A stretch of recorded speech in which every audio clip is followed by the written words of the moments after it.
Imagine you're sitting in the driver's seat of your car, right? And you're staring at the dashboard. Okay, I'm with you. You're looking at the fuel gauge, and the needle is hovering dangerously close to empty. Like the warning light is blinking at you. Right, time to find a gas station. Exactly. Normally, you'd go fill the tank. Huh. But what if, instead of adding gas, you just sort of reached behind the dashboard, grabbed that little needle with your fingers, and manually pushed it back to the F for full? Well, that's not going to get you very far. Right. You turn the key, you press the gas pedal. I mean, the dashboard looks fantastic now, but you have to ask yourself, does the car actually run any better?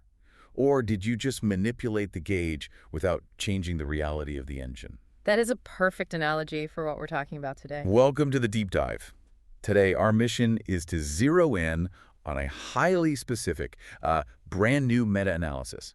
This was just published in May 2026, and it's titled Ovarian PRP Therapy, Biological Markers and Clinical Pregnancy Outcomes. Yeah, it's a really fascinating piece of literature. And we are going to strip away the marketing hype, just look strictly at what the clinical data actually proves.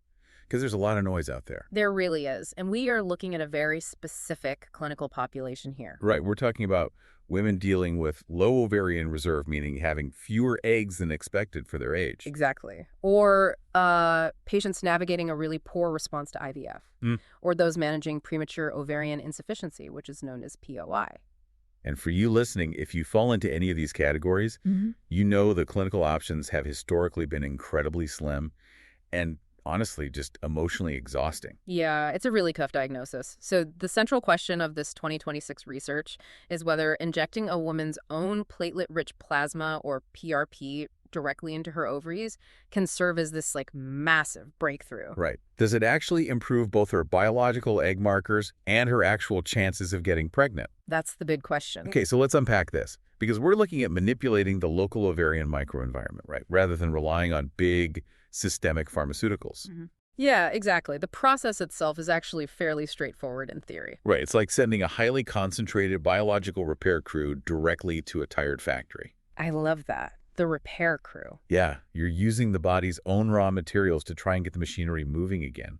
So in reproductive endocrinology, using PRP means they literally draw your blood. Right. They draw your blood, they spin it down in a centrifuge to concentrate the platelets, and then they inject that autologous product, meaning it comes from your own body, directly into the ovarian cortex. Wait, how do they get it into the ovaries? That sounds intense. It's usually done transvaginally under ultrasound guidance, very similar to an egg retrieval process. Oh, okay, so it's a real procedure. And it makes sense they're using platelets since they're packed with growth factors. I mean, those are what trigger angiogenesis, right? The formation of new blood vessels. Exactly. But what's fascinating here is the underlying theory of ovarian aging itself. Which is what... Well, as ovaries age, or in cases of premature insufficiency like POI, there's often a decrease in local blood flow. Oh, so the tissue just isn't getting enough oxygen. Right. The tissue becomes slightly ischemic. So when you inject that concentrated PRP into the ovarian tissue, the platelets degranulate. They release these massive amounts of vascular endothelial growth factor. VEGF. Yes, VEGF, alongside other platelet-derived growth factors. So the mechanism of action is theoretically twofold. Okay, what's the first part? First, the angiogenesis restores blood flow and oxygen to the stromal tissue. You're fixing the blood supply. Making the environment healthier. Exactly.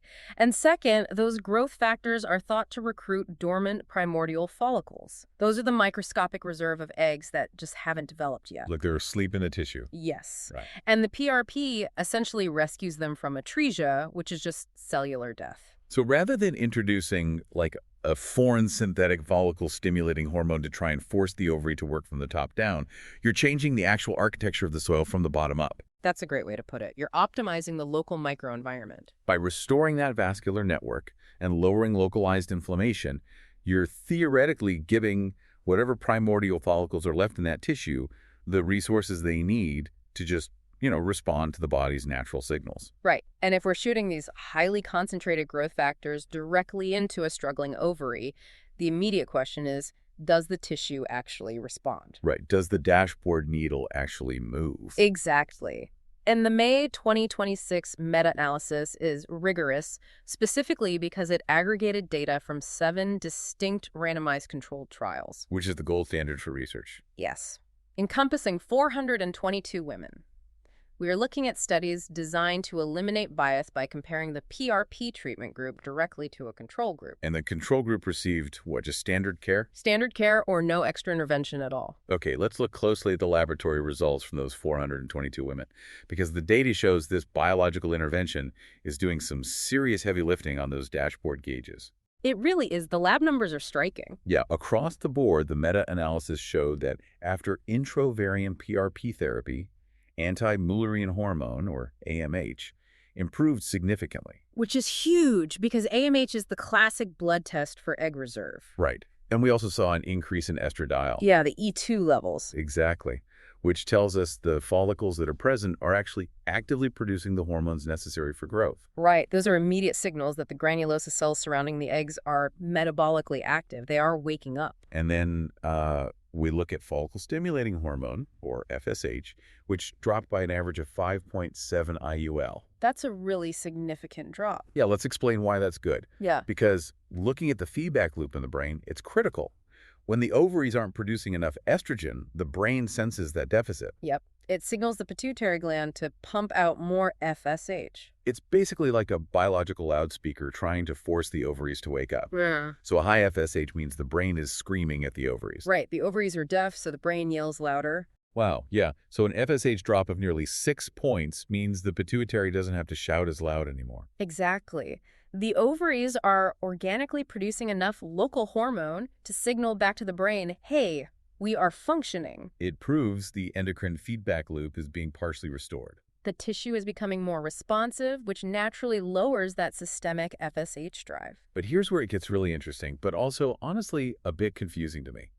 When we move from the blood work to the actual ultrasound data, the meta-analysis found that the antral follicle count, The AFC. the physical number of resting follicles a doctor can literally see on a screen, it increased by an average of 0.8 follicles. Right, 0.8.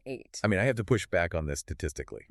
In the grand scheme of an IVF cycle where clinics are often looking for, double-digit egg retrievals, an increase of 0.8 follicles sounds incredibly tiny. Does sound like a rounding error. Right. It doesn't even equal one whole egg. From a data perspective, how does a fraction of a follicle carry any statistical weight? Why is less than one whole follicle considered a noticeable improvement? Well, if we connect this to the bigger picture, we have to look closely at the baseline demographics of the women in these 7 trials. Okay. Who are they? We are talking about patients with established diminished ovarian reserve, or POI. Many of these individuals have a baseline antral follicle count of 0. 0. Wow. Or perhaps 1. Their ovaries have essentially ceased follicular recruitment entirely. So they're starting from a profoundly compromised baseline. Exactly. In that specific physiological context, moving the needle by 0.8 is a massive physiological shift. Oh, I see. Seeing even one new follicle appear on an ultrasound where there have been none for months or even years proves that the ovarian tissue is still capable of responding to growth factors. It's proof of life. Exactly. It demonstrates that the biological machinery is not completely necrotic or irreversibly shut down. It is waking up. Okay, that makes sense. So the biological markers clearly show the intervention is altering the local environment. I mean, the AMH is up, the FSH is down, the vascular network is theoretically reinvigorated, and resting follicles are actually appearing on the ultrasound. The dashboard gauges are all pointing in the optimal direction. Right. And logically, restoring the vascular soil and rescuing those follicles from atresia should yield more viable products, right? Like more babies. You would certainly think so. But this is where the meta-analysis takes a very stark turn when we look past the lab work. It does take a hard turn, a very disappointing one. Yeah. Despite the highly significant improvements in AMH, the lower FSH, and higher follicle counts, there was no significant improvement in actual clinical pregnancy rates compared to the control groups. Not at all. So what does this all mean? If we are successfully triggering new blood flow and recruiting more follicles, and the endocrine feedback loop is visibly healthier, why aren't there more pregnancies? It's the ultimate paradox of this treatment. Is it like, I don't know, renovating a beautiful nursery but forgetting to actually invite the baby? That is painfully accurate. We have to differentiate between follicular rescue and chromosomal competence. Okay, break that down for me.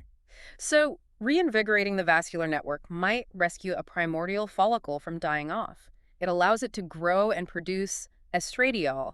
That makes the dashboard look great. Right, the needle moves to full. But it does absolutely nothing to reverse the genetic reality of the oocyte, the egg itself, inside that follicle.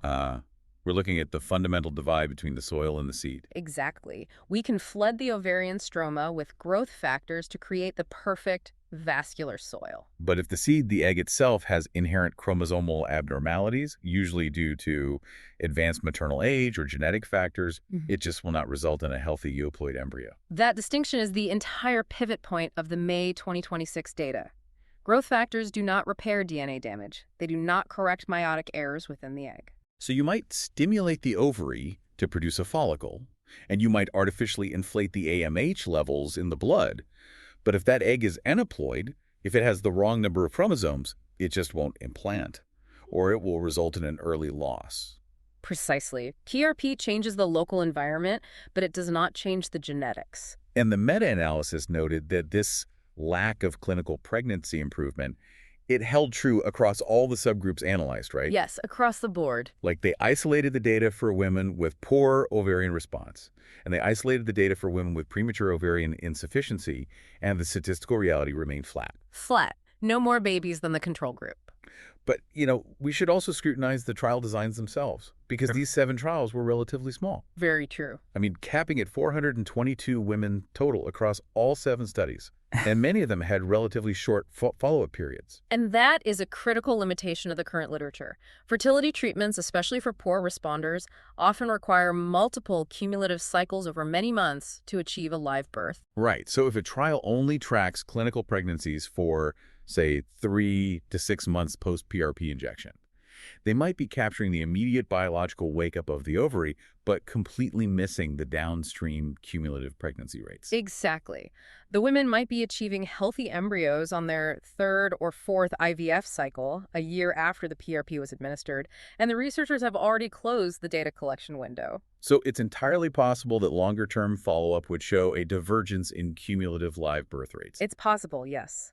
But based strictly on the rigorous, peer-reviewed data collected in these specific randomized trials, the disconnect is glaring. We have improved surrogate markers without improved ultimate outcomes. Which brings us to how this data translates to actual clinical application.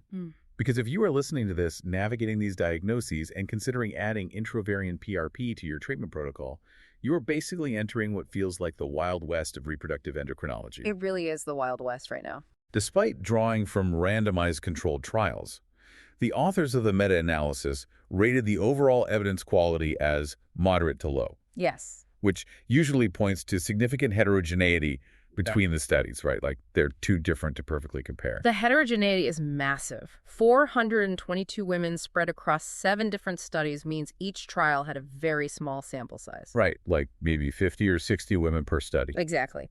Furthermore, the demographic profile consisted mostly of women in their mid to late 30s with significant established ovarian challenges.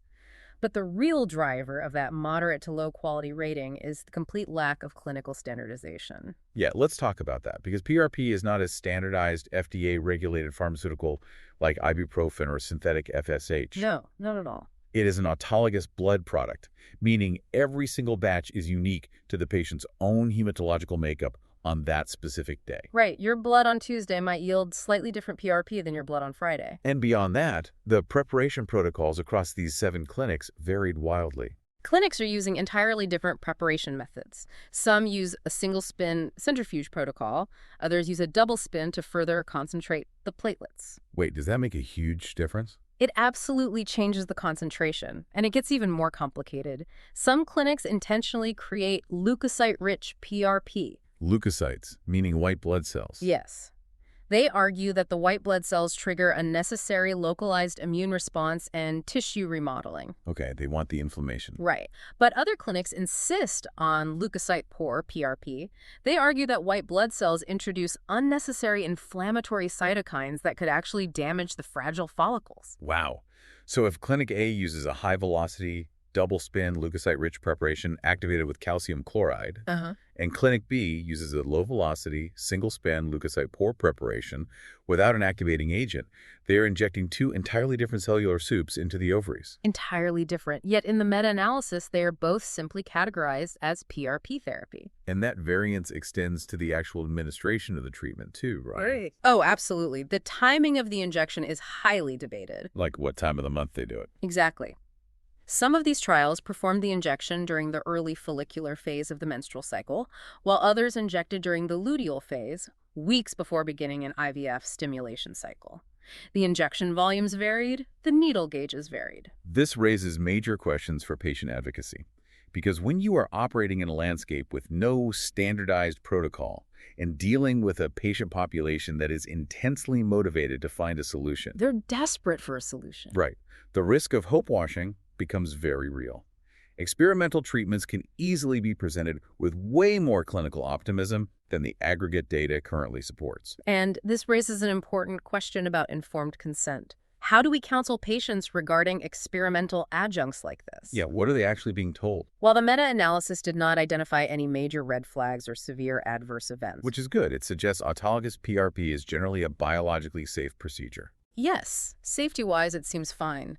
But the efficacy is still firmly in the experimental column. And the financial reality is that these experimental adjuncts are almost universally out-of-pocket expenses. They're rarely covered by insurance. Almost never. So it is vital for you, the listener, to clearly separate the concept of rejuvenating your lab results from increasing your statistical chance of a live birth when weighing the financial and emotional costs of adding PRP to a cycle. That is the practical takeaway here. If you're navigating this, you must have a highly specific, data-driven conversation with your reproductive endocrinologist. Right. You need to discuss how your specific age, your AMH, and your previous IVF outcomes actually align with the demographics of these 2026 trials. Exactly. And you should also ask the clinic to explicitly defend their specific PRP protocol. Ask them, are they using a single or double skin? Why? What is their target platelet concentration? How do they time the injection relative to the stimulation cycle? Yes. If a clinic cannot articulate the biological rationale behind their specific preparation methods, that is a huge data point you need to consider. Ultimately, the physician needs to help manage expectations based on this exact data. Intraovarian PRP might wake up the dormant follicles just enough to retrieve that one crucial oocyte during a difficult stimulation cycle. It might, but it is not a guaranteed cellular time machine, and it does not replace the foundational protocols of in vitro fertilization. So, to synthesize the findings of the May 2026 meta-analysis, intraovarian PRP demonstrates a clear capacity to provide modest, localized biological benefits to ovarian markers. Yes, the biology responds. By flooding the tissue with vascular endothelial growth factors, it acts as a temporary biological wake-up call.